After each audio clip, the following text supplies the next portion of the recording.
Vamos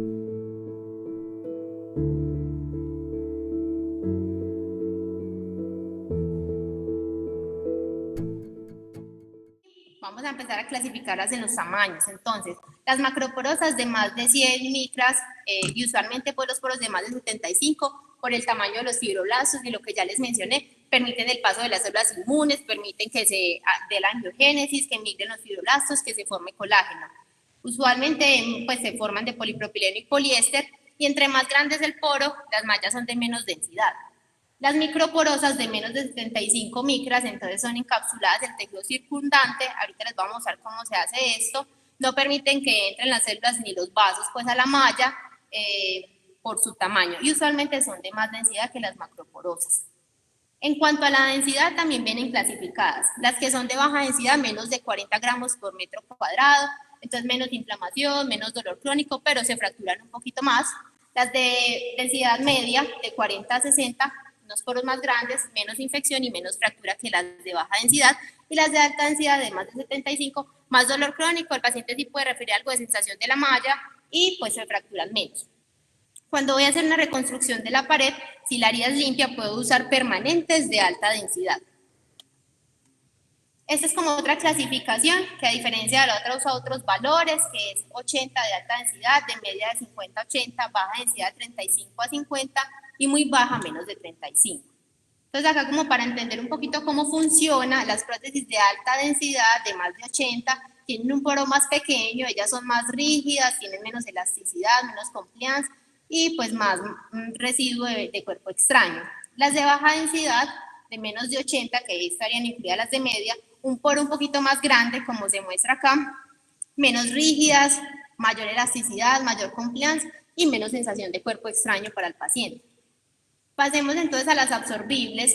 Entonces ellas van a tener una configuración laminar, es decir, las van a encapsular el tejido alrededor. Miren que acá está la prótesis y como la otra, las fibras de colágeno no las disrumpen, sino que las encapsulan. Usualmente se usa PTFE como el material. Los vasos no penetran. Estas mallas se pueden impregnar desde su fabricación con clorexidina o con solución argénica para evitar las infecciones. Tienen una buena interfaz en peritoneo, es decir, podrían estar en contacto porque permiten el desarrollo de neoperitoneo o mesotelización. Entonces, ellas hay de corto plazo que se absorben de 60 a 90 días, usualmente para heridas contaminadas, cuando vamos a hacer reparación por etapas, cosas muy emergentes, cierre de estomas, cierres de fístulas enterocutáneas. Pueden usarse para unir elementos faciales posteriores, o si hay fenestras en el peritoneo también para cerrarlas, y tiene una tasa de fístulas hasta el 5%. Las de a largo plazo, entonces, para campos contaminados también las podemos usar y ya se reabsorben dependiendo la marca. De 6 a 12, 18 meses, hay en la literatura algunas hasta de 32 meses, tasas variables de recidivas y usualmente cuando son reparaciones muy complejas en un tejido muy contaminado. Y esa es muy importante, que es una malla compuesta. Entonces esta malla compuesta tiene un lado reticular y un lado laminar, es decir, el lado reticular de polipropileno que refuerza la reparación y el otro lado de colágeno reabsorbible que se puede poner en contacto con el peritoneo y evita pues las adherencias viscerales. Se coloca en la cavidad también, es buena en todas las interfaces, se usa mucho en defectos totales y se usa para reparaciones laparoscópicas también. Entonces ya funciona así. Vemos acá en la parte de arriba que tiene una parte reticular de las fibras de colágeno que se meten entre los filamentos y una parte laminar que está encapsulada. Esta parte laminar es la que iría en contacto con el peritoneo. Y por último, las mallas biológicas o naturales, entonces son de colágeno acelular, pueden ser de tejido humano, que son halogénicas, o animal xenogénicas. Entre esas antes usábamos el del tensor de la fascia lata. Pueden ser de tejido dérmico, pericárdico, submucosa intestinal. Permiten que se produzcan pues como nueva vasculatura, que también haya infiltrado de células inmunes del paciente. Se usan en heridas contaminadas. La cosa es que son muy costosas y en los estudios no ha demostrado superioridad sobre las sintéticas en la tasa de recidiva. Acá pues como unas opciones en el mercado y una recomendación grande de uno de los artículos que más pues mencionamos a lo largo de la charla, que era este, es que cuando vamos a hacer un TAC, una malla sintética permanente, se podría usar una pieza grande. Si es limpia, podemos usar una malla pesada, y si es limpia contaminada, de peso medio. Entonces trajimos como las mallitas que tenemos disponibles en el hospital de Winner, entonces para que las conozcan. Pues es como la marca que usamos acá mucho en el Zambi. Entonces está la Winner 2, Entonces, usualmente atrás de la malla está como la especificación. Entonces, tenemos de 2.600 micras del poro, o sea que son macroporosas, y de la densidad 70 gramos, o sea que son macroporosas de mediana densidad, son de polipropileno. Entonces, son sintéticas, no absorbibles, macroporosas de mediana densidad. Ahí pues pasándolas también van a ver la Winner 3, entonces esta también es macroporosa, 2.300 micras y son de alta densidad, se usa también para correcciones de efectos grandes de la pared, esa también es una muy buena opción. Y tenemos la Neo, que esa también es macroporosa pero de baja densidad, la densidad es de 35, entonces esa es multifuncional también para efectos de la pared abdominal o inguinales. La Flex entonces también es una malla macroporosa de densidad media, también se usa para cualquier defecto herniario y lo tenemos acá en el hospital. Y la Winner, que es como la original de la marca, que es macroporosa, 950 y de alta densidad también para defectos de la pared abdominal. Sí, la primera es la Winner 2.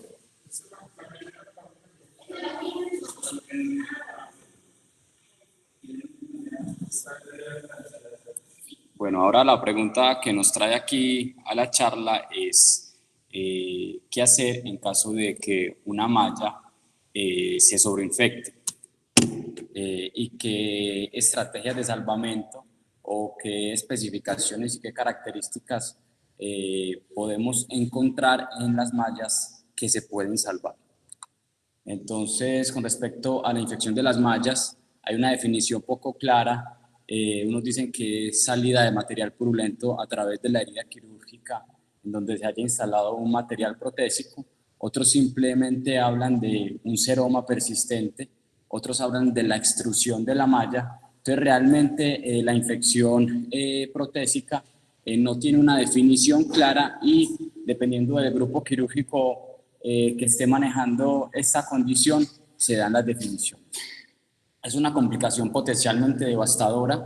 Cerca de 610.000 correcciones de hernias ventrales se hacen en Estados Unidos y la infección de la malla implica un aumento de costos anuales en Estados Unidos de 9.7 billones de dólares.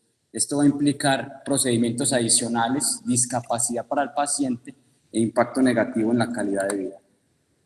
Se reporta la infección de las mallas dependiendo de las series de donde se vea, desde un 0.7 hasta un 25.6%.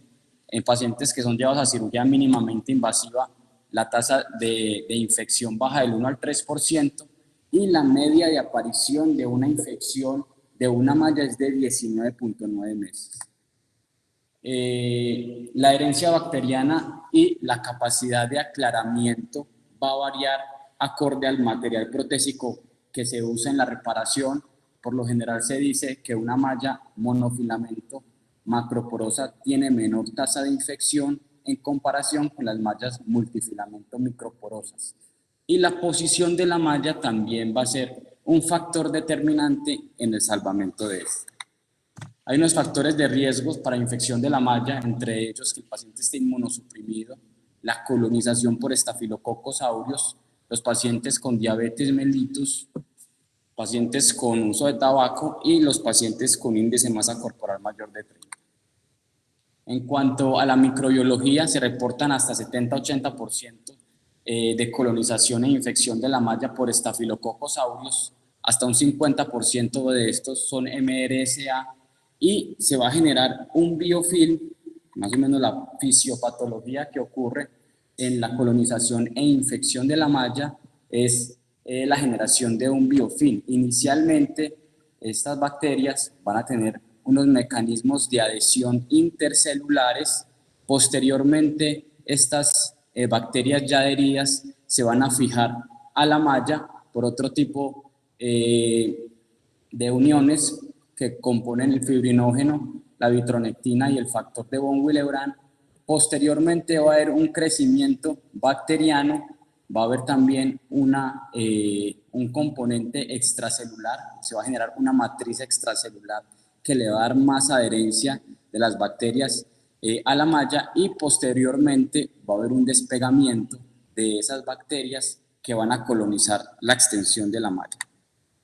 Entonces, con respecto a la malla y el riesgo de infección, como dijimos previamente, la porosidad y la distancia entre los filamentos van a determinar la adhesión bacteriana. Como dijimos, una malla monofilamento macroporosa tiene menos incidencia de infección de la malla con respecto al multifilamento microporosa. La posición en la pared abdominal también va a ser un factor determinante. La posición intraperitoneal y las posiciones on-lay van a tener mayor tasa de infección de la malla, y las características que dijimos previamente con respecto a si son reticulares o no son reticulares o son laminares también va a generar una implicación con respecto al riesgo de infección.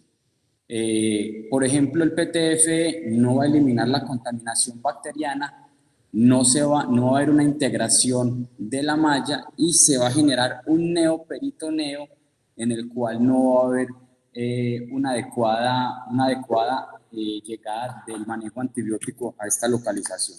Este es un ejemplo de una malla de PTFE de localización intraperitoneal que generó un neoperitoneo, y aquí podemos ver la dificultad que acarrea este tipo de complicación en cuanto al manejo antibiótico. Para estos pacientes es importante una tomografía en los que estemos sospechando la infección de la malla. Aquí podemos ver una malla PTFE con una colección superior a la malla retromuscular. Aquí podemos ver una fístula enterocutánea que el medio de contraste pasa de la cavidad abdominal, y hay unas burbujas de aire también en esta localización. Y aquí podemos ver una malla de localización retromuscular con un hematoma sobreinfectado. Con respecto a la antibioticoterapia en las mallas infectadas, primero hay que descartar que no tenga una fístula enteroprotésica. Hay que determinar si el paciente tiene una infección o no sistémica. Se debe iniciar manejo antibiótico empírico teniendo en cuenta la flora local, teniendo en cuenta que MRSA está hasta en el 50% de estas mallas infectadas, y posteriormente, si se es posible tomar un cultivo, hacer un tratamiento específico. También hay otro tipo de terapias, terapia de presión negativo si la localización de la malla lo permite, y también lavados frecuentes de la malla. Hay otros tipos de manejos que no es la exclusión total de la malla, sino resecciones parciales de malla, pero vamos a ver posteriormente en un estudio si una resección parcial de malla sí va a tener un buen desenlace con respecto a excluirla totalmente. Con respecto a la fístula enteroprotésica, esta es la complicación más grave que se puede generar de una malla intraperitoneal. El tiempo medio de aparición es 48 meses, y aquí podemos ver una fístula enteroprotésica, todo está adherido, y el manejo de estos pacientes es una resección completa de todo el tejido visceral y la malla que está incluida acá.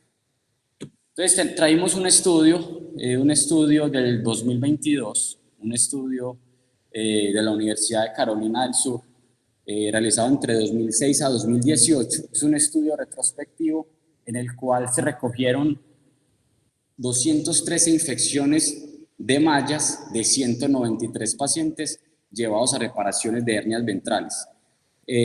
Como vimos previamente, se tuvieron que tomar varias definiciones de malla infectada para la recolección de los pacientes, y se analizó si se pudo recuperar totalmente esa malla, si hubo un retiro completo de la malla o si hubo un retiro parcial de la malla, y cuáles fueron las variables que estuvieron asociadas a esto.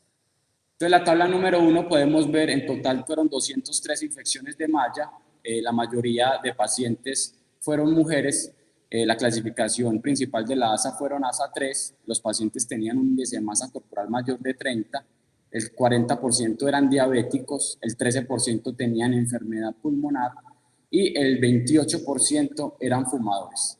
Y con respecto a la ubicación de estas mallas, 28% de esas mallas, 26 mallas estaban on-lay, 6 mallas estaban in-lay, 15 mallas estaban de localización preperitoneal, 39 mallas estaban de localización retromuscular, y un dato importante en contra del estudio es que 125 de estas mallas estaban en localización intraperitoneal.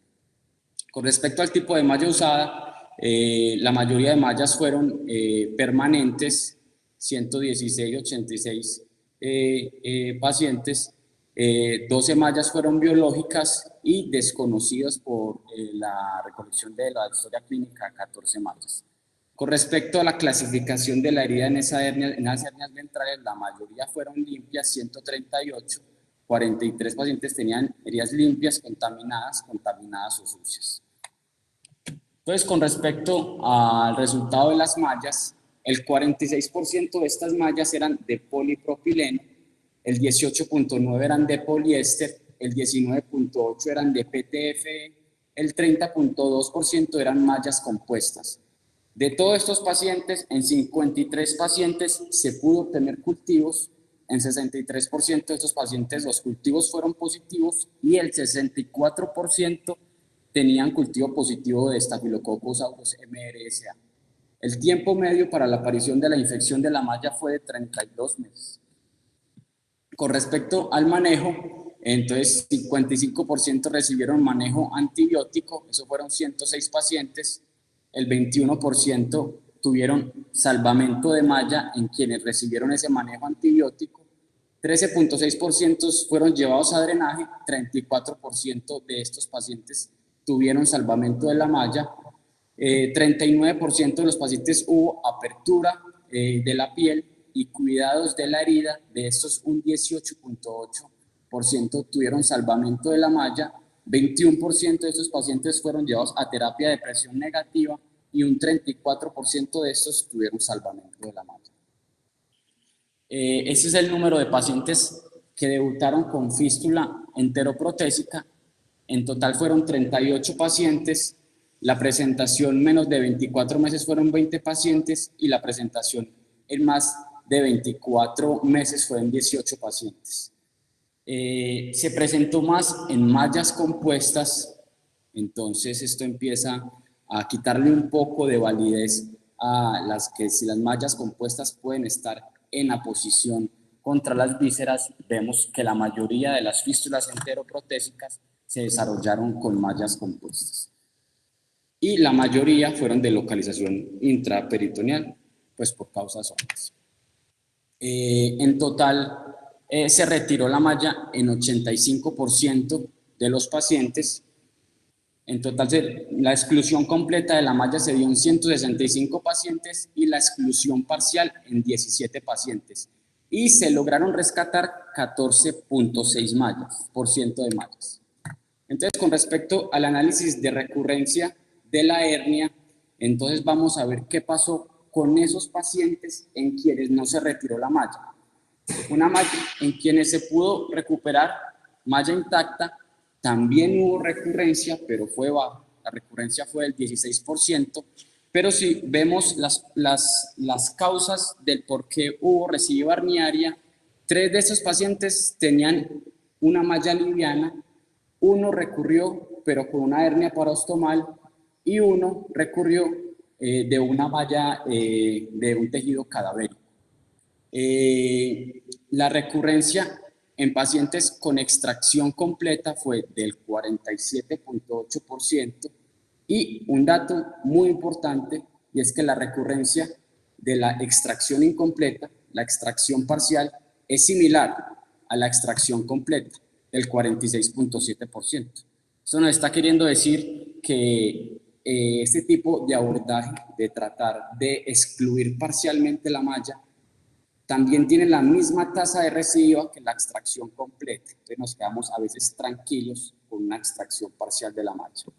Entonces, en quienes se salva la malla, el porcentaje de recurrencias es bajo, solo el 16%, y depende de otras condiciones asociadas, como lo vimos, de las características de la hernia. Con respecto al análisis de recurrencia de la hernia, el 33% en quienes se excluyeron, el 33% de estos pacientes en quienes se excluyó la malla tenían la fascia intacta, 20 pacientes no se decidió otro tipo de manejo de la pared abdominal, quedaron eventrados, 91 pacientes se llevaron a cierre primario sin colocación de malla y tuvieron una recurrencia del 48%, 4 pacientes fueron llevados a separación de componentes y un paciente tuvo recurrencia. 56 pacientes tuvieron colocación de nueva malla, pero la recurrencia sigue siendo muy alta, hasta el 30%. Entonces, en resumen, en los pacientes en quienes se excluye esa malla, van a tener una recurrencia muy alta que va desde el 25%, si usted decide llevarlo a una separación de componentes, hasta del 48% si no le colocó la malla, una nueva malla.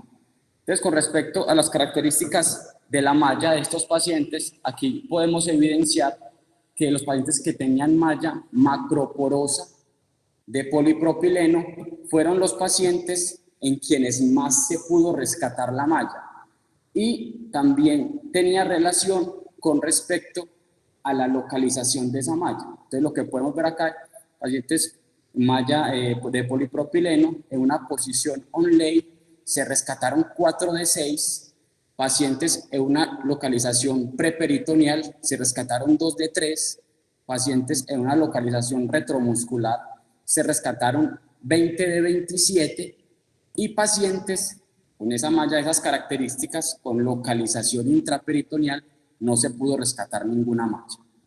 Se pudieron rescatar algunas mallas con otras características y en otras ubicaciones, pero fue en muy bajo porcentaje.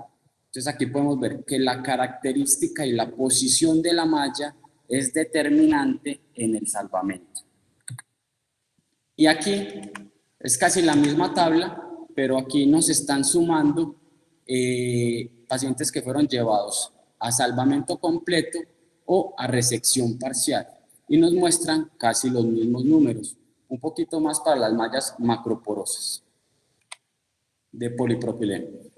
Entonces, análisis por características de la malla, los pacientes que tuvieron malla de polipropileno macroporosa tuvieron un salvamento del 65%, los pacientes con malla de polipropileno microporosa un salvamento del 3.1%, pacientes con malla multifilamento de poliéster 3.2%, ningún paciente con malla PTF se pudo salvar esa malla, pacientes con malla cadavérica 3.2% y con múltiples localizaciones de mallas solamente el 3.1%.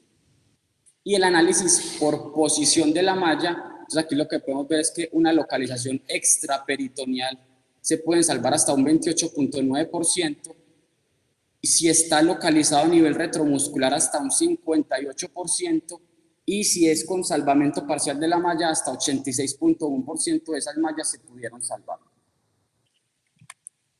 Esta es la conclusión grande de este estudio, es que el mayor impacto en el salvamento de la malla es una malla de polipropileno macroporosa de localización extraperitoneal hasta en un 72%. Y más o menos son las características técnicas que podemos ver en esta malla Winner 2 que acabamos pues de pasar. Y un análisis con respecto al salvamento según las comorbilidades que tiene el paciente. Entonces, los pacientes que no tenían diabetes mellitus tenían una mayor probabilidad de salvamento de la malla con un R de 0.3 con un intervalo que no llega a la unidad, y pacientes en quienes tenían enfermedad pulmonar obstructiva crónica tenían un mayor riesgo de no salvamento de la malla, un R de 2.3, pero no alcanzó la significancia estadística con un intervalo de confianza que pasa por la unidad. Entonces, como conclusiones, las características de la malla y su posición son los principales determinantes en el salvamento. Las microporosas, multifilamentos y compuestas requirieron extracción casi en su totalidad. El 97% de este tipo de mallas se tuvieron que extraer, y los pacientes que tuvieron una malla de localización extraperitoneal de polipropileno se salvó en la mayoría de los casos, hasta un 72%. Otras conclusiones que saca este artículo es que la malla preperitoneal se comporta como si fuera un espacio retromuscular, y eso es una discusión que se genera, es si la localización retromuscular protege más de la infección en relación con el preperitoneo, y no es así, se comporta casi igual si se coloca adecuadamente de ese espacio preperitoneal. Los cuidados de la malla Onley con drenajes, con curaciones y con presión negativa a menudo es suficiente para recuperar esa malla. Otra conclusión importante es que la extracción incompleta de la malla tiene las mismas tasas de recurrencia que la extracción completa, o sea que no puede ser realmente una victoria decir que hubo una extracción parcial de la malla. El planeamiento quirúrgico, la elección de la malla y la localización anatómica inicial es parte fundamental. Todos los cirujanos deberíamos de planificar esto hasta pensando en que esa malla se podría infectar y el porcentaje de salvamento que podría tener. La ausencia de diabetes mellitus la presencia de POC son dos comorbilidades determinantes en el salvamento de la malla. Ese es un algoritmo que trae un artículo de la Clínica de Norteamérica del año pasado, y es qué hacer con una sospecha de malla infectada. Entonces, lo primero es preguntarse si la malla está expuesta o no. Si está expuesta, preguntarse si se pueden obtener cultivos, ¿sí? Si no está expuesta, realizar primero una tomografía. Determinar si es una infección que está en la pared abdominal o si está de localización en la cavidad peritoneal. Tratar de recoger siempre muestras. Si la imagen mostró que tenía una colección, empezar manejo antibiótico empírico, posteriormente con el resultado ya del cultivo, dirigir la terapia antibiótica específica, realizar otros tipos de manejos del salvamento de la malla y preguntarse si hay resolución de la infección de la malla. Si no hay resolución, se puede optar por la exclusión parcial de esa malla, pero ya vimos las consideraciones con la exclusión parcial, y si no hay resolución, posteriormente hacer una exclusión completa de la malla. Y tener en consideración los factores de riesgo asociados a que esa malla no se vaya a salvar.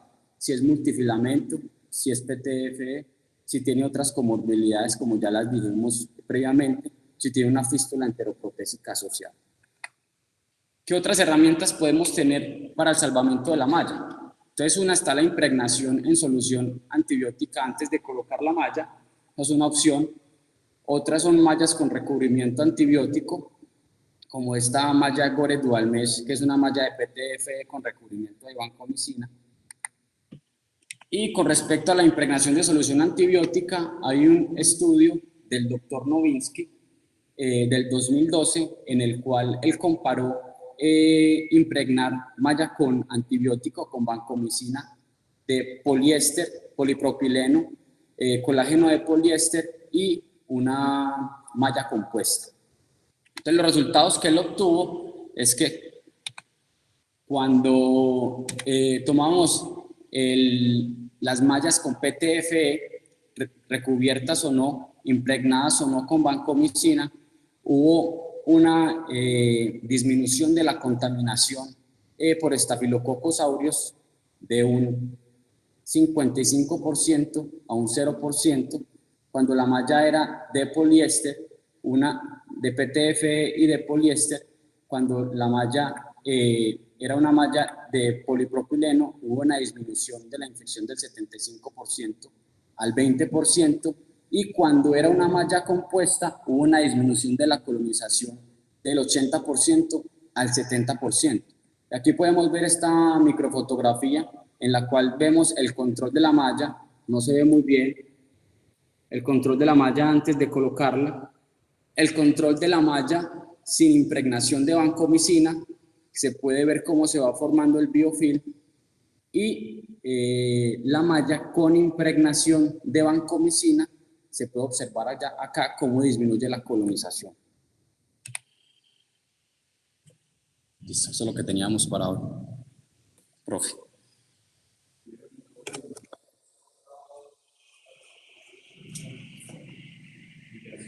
Sí, señor. Voy a ver si está por acá. Profe, no está en la charla.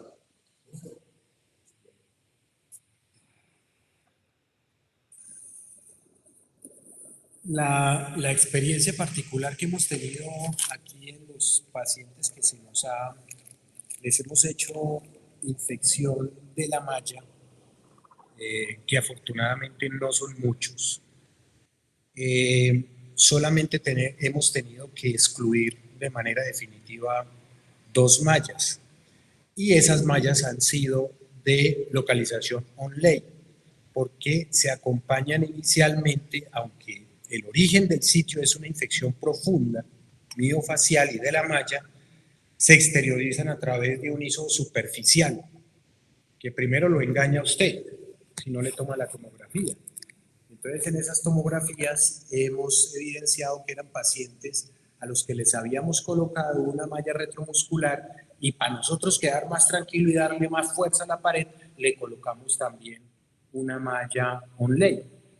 En uno de esos pacientes nos arrepentimos y tocó extraer la malla, porque se manifestó con dehiscencia de la dermolipectomía por los perforantes, bajo flujo, se infectó, pero ya la malla quedó expuesta, y infecto no comulga con nosotros en salvamentos de malla. Eso no lo vamos a negar, eso es una verdad absoluta. No sé si ellos tienen esta bibliografía, sería bueno pasárselas, porque los salvamentos de malla que hemos tenido aquí sí superan el 60%. Y los residentes, los que me han podido acompañar tratando de salvar estas mallas, así lo pueden decir. Y la última fue por hongos también, y el paciente se fue con su fluconazol a largo plazo, como se va cualquier paciente con un injerto vascular infectado. Si usted quita el injerto vascular, pues perdió la extremidad, pero entonces dele antibiótico según infecto. A ellos sí les ponen antibiótico a veces hasta toda la vida, para no perder la extremidad. Pero para nosotros es de un gran valor esta prótesis, porque es la pérdida de la pared, ¿sí? Es volver a arrancar de cero. Para nosotros es como si fuera una infección de un injerto vascular. Y quisiéramos que los infectólogos también lo vieran así, para poder hacer salvamento. Si uno tuviera un salvamento del 10-15%, pues uno no se ponía a perder el tiempo y recursos con eso. Quite la malla y que recibir cuando tenga que recibir. 2. Gracias a los trabajos del doctor Mayagoitía en México, él es uno de los referentes en Latinoamérica en hernia. Él, si encuentro el enlace, lo estaba buscando aquí, se los voy a mandar, que es de una presentación de él sobre infección de malla. Infecciones crónicas, todas afuera, no importa su material y su localización, así de radicales son. Infecciones agudas, pero se la puso microporosa, por la razón que sea, no nos importa ahora, va para afuera, va para afuera, así sea aguda, así sea el cuarto día, va para afuera. Las únicas que ellos dejan son agudas y macroporosas, que sean de polipropileno. Que le puso un PTFE o viene remitido de otra institución porque le con PTFE o otro material, va para afuera.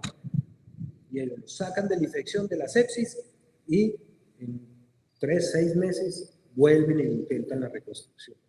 En definitiva, ¿cuáles son para salvar? Los agudos macroporosos de polipropileno, y que sean asequibles a salvamento. Imagínense una malla preperitoneal con un absceso preperitoneal asociado a la malla. Usted le puede poner un catéter a eso, pero no queda uno como muy tranquilo, porque la terapia VAC es la que ha permitido aumentar los porcentajes de salvamento. ¿Cómo se la va a colocar? Tienes que volver a abrir la pared para colocar un VAC encima de eso, y entonces, ¿qué vas a hacer con el resto de la pared? ¿Listo? No quiere decir que una malla online no se le puede hacer salvamento, se le puede poner un VAC y salvarlo, ¿sí? También. Aquellos pacientes que tienen la malla retromuscular y se infectan, cantan porque forman un sinus que conecta el componente anterior con el posterior y empiezan a drenar por ahí. Y usted les hace el TAC y ve la colección dominante en el espacio retromuscular, pero que eso busca salida. Eso busca, y la salida afortunadamente no es para la cavidad. Entonces empiezan a drenar hacia el componente anterior e incluso hacia el componente suprafacial, y ya está hecha la cavidad para colocar un VAC a ese nivel. Lo importante es entrar lo mínimo totalmente invasivo, de manera abierta, no es destruir toda la pared para lograr acceder a esa cavidad virtual donde está, o por delante de la malla o por detrás de la malla, no me importa, pero tratar de colocar un back que se comunique con otro back exterior a manera de puente o como sea, y poder tratar de salvar la malla. Eso es como los mensajes. Definitivamente el PTFE, que apunte unas cositas, el PTFE puede que se infecte menos, pero eso es bulking asegurado. El paciente va a sentir una pseudohernia, por más bonito que le haya quedado un clavo el PTFE, nunca se integrará y al final puede que no se infecte mucho, pero sí hace mucho fenómeno de ocurrencia de herida quirúrgica, que son seromas y hematomas, mucho. Mucho. Aquí se colocó una vez un PTFE de una hernia ya tal, porque no había cómo cerrar ese hueco después de la corrección. Y el PTFE, tiempo después, el paciente recurrió. Y el PTFE, cuando fueron a ver, era un saco herniano. hacía parte del saco. ¿Y cómo nos dimos cuenta? Porque ni siquiera se veía el PTFE, no se veía. Se redujo el saco porque eso hace parte de las maniobras, ¿cierto? La reducción y resección del saco. Finalmente le colocaron una malla que hace parte del componente, un pedazo, y cuando fuimos, botamos ese saco a patología, nos reportaron que había material sintético aquí PTFE. Entonces, una cosa es la integración de la malla con la biopelícula en los pacientes que no se infectan, no biofilm porque eso ya es una infección, y otra cosa es la mesotelialización de una malla, que son cosas totalmente diferentes. Y ese concepto es importante, ¿para qué? Porque en las mallas compuestas, la parte que se va a absorber, esa zona se va a mesotelializar, va a formar un neoperitoneo que va a evitar que cuando finalmente la celulosa se degrade o el material que se va a degradar se degrade, ya haya un mesotelio recubriendo esa celulosa que no permita la formación de fístulas. Y por la parte que no se absorbe, que es la que queda contra la pared, cuando adosamos una malla compuesta a una hernia paraostomal, la parte que no se absorbe, que puede ser polipropileno, esa sí se queda pegada al peritoneo, esa sí se integra, que es como el concepto para una malla retromuscular de polipropileno, esa sí se integra para evitar la recidiva. Entonces, eso eran dos cositas que iba a decir. Debe quedar muy claro, muchachos, que poro no es sinónimo de densidad. No, que como tengo el poro más grande, a medida que tenga el poro más grande, pues hay menos densidad.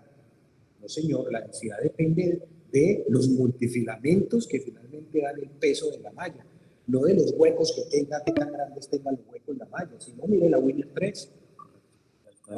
Esa es alta densidad y es macroporosa, es pila, listo, porque son conceptos totalmente diferentes y si no, deben repasarlo porque no pueden hacer equivalencias de eso porque están cometiendo un error. Y no nada, la absorción de las mallas biológicas, la mayoría dice que en 4 semanas a 6 semanas el componente reabsorbido está ya mesotelializado, ¿ya? Esas eran como las anotaciones. Me parece muy buena la revisión que hicieron. Yo sigo insistiendo que la única manera de disminuir las ISOs de estas mallas es, primero, repitiendo la profilaxis si así se necesita. Segundo, abrir la malla cuando ya tengo el portaguas así para ponerle el primer punto a la malla o el primer punto de fijación, si la va a fijar o no, pero no ponerse a abrir la malla antes. Cuando ya la malla explayare, ábrame la malla. Si ustedes hacen un cambio de guantes, claro, total. Hacemos cambio de guantes cuando mandamos a abrir la malla y hacemos cambio de guantes cuando vamos a cerrar el compartimiento anterior. Porque ese es el compartimiento que si se nos infecta nos deja expuesto. Hay una fascitis del compartimiento anterior. Hasta el compartimiento posterior no nos cambiamos de guantes, a menos que haya habido una enterotomía con una contaminación controlada, entonces nos cambiamos de guantes para el cierre del componente posterior. Nos cambiamos de guantes cuando nos van a abrir la malla y la vamos a explayar. Y nos cambiamos de guantes cuando vamos a cerrar el compartimiento anterior, pues el techo de donde está la malla. esas son las otras medidas. Y cambiar el instrumental y o que ese instrumental nuevo, ¿sí? Sobre todo si hubo accidentes intraabdominales previos, que todo el mundo los puede tener y nadie está exento de eso. ¿Sí? Una muy buena opción con respecto a este estudio de Nowitzki de uso de antibióticos en mallas. Sería una muy buena opción intentar ahora con el grupo de pared abdominal hacer como un estudio prospectivo de... Podría ser una buena opción. Mira que ustedes nos han visto utilizar antibiótico a la malla, hacer un lavado a la malla. Mira que es increíble que el que publica es el que primero le creen, y si es famoso, pues más. Yo empecé a ver lavados de malla y lavados de malla para cerrar huecos. Cuando hice una rotación en San José, en Bogotá, y te estoy hablando que fue hace más de 22 años. Y esos manes, malla que ponían, y no había malla macroporosa, todas eran microporosa, alta densidad, porque era lo que había. Y se hacía la ventrografia con malla, anclando la malla al hueco, a los bordes de la fase. O sea, lo que hoy está proscrito. Pero no había más, no se habían inventado módulos de pared ni nada de separación de componentes. Y ellos sumergían la malla en 3 ampollas de amikacina. Y ahí la dejaban 20 minutos. El que no hiciera eso, hermano, era una violación al protocolo del Hospital San José y casi que se iba de cárcel. Eso, al otro día lo tenían crucificado. Es que, pues, haciendo una analogía con la madre, todas las cosas para dar una solución. Y hay un protocolo para el mínimo de manipulación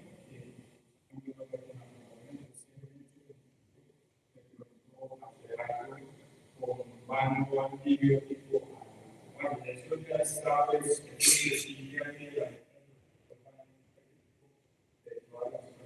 Entonces, que el baño tiene que ser por epidemiología, no en amikacina, ¿cierto? Tendrá que ser para MRSA.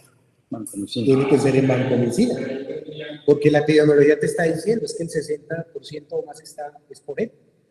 Entonces tendría que, y es una cosa para que tendríamos que hablar con los infectólogos para ver ellos qué opinan. Ya sabemos el concepto previo, pero igual lo podríamos hacer sin concepto de ellos, pero es una opción. Lo que sí hacemos es que nos cambiemos 2 o 3 veces de guante, abramos la malla ya para colocarla, no antes. Pues baños de malla en antibiótico no estamos haciendo, pero lo que sí estamos haciendo, además de acortar el periodo de apertura y de los cambios de guantes, es que nos abran un nuevo campo quirúrgico para poder colocar la malla ahí mientras vemos cómo es que la vamos a acomodar. Todo el trabajo se pierde, más si hubo algún accidente intestinal. Si usted, ábrame la malla un segundo antes y estoy recién cambiado de guantes, pero le abrieron la malla y lo primero que usted hizo fue colocarla en esos campos donde ha trabajado durante más de 4 horas, ahí pierde el trabajo, hermano. No, ya le embargo. Ahora no está la malla, abra un campo nuevo, puede ser pues no tiene que cambiar todos los campos. Haga un campo nuevo y ahí deposite, lo ponga la malla si la necesita depositar antes de explayarla.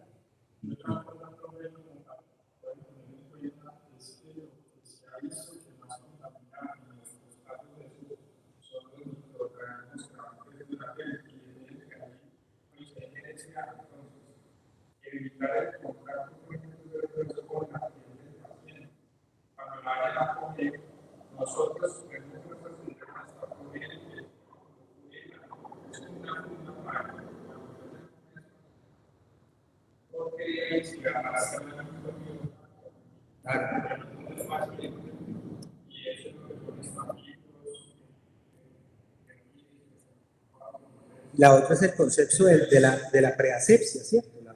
La noche anterior, de acuerdo a la hora que lo tenga programado, hacer la preasepsia con clorexidina y este tipo de productos para tratar de abatir la mayor cantidad de flora en la piel. Profe, una pregunta. ¿Qué tipo de malla están usando para la reparación de hernias ventrales gigantes? ¿O si tienen alguna consideración para elegir una malla sobre otra? No, estamos eligiendo la macroporosa con polipropileno. Lo que nos peleamos es en los tamaños, pues, pero es lo que tenemos. De mediana densidad. De mediana densidad. En algunas ocasiones, por las particularidades laborales del paciente, hemos llegado a colocar algunas, no todas, retromusculares microporosas de polipropileno. Tengo ahorita en la mente 2 que hemos colocado, pero uno era trabajador de construcción y el otro era un campesino, esos arrieros que se echan en Willis encima, pero más que todo para generar una mayor reacción de fibroblastosis y tener una pared como más rígida, la hemos escogido, pero en términos generales sí.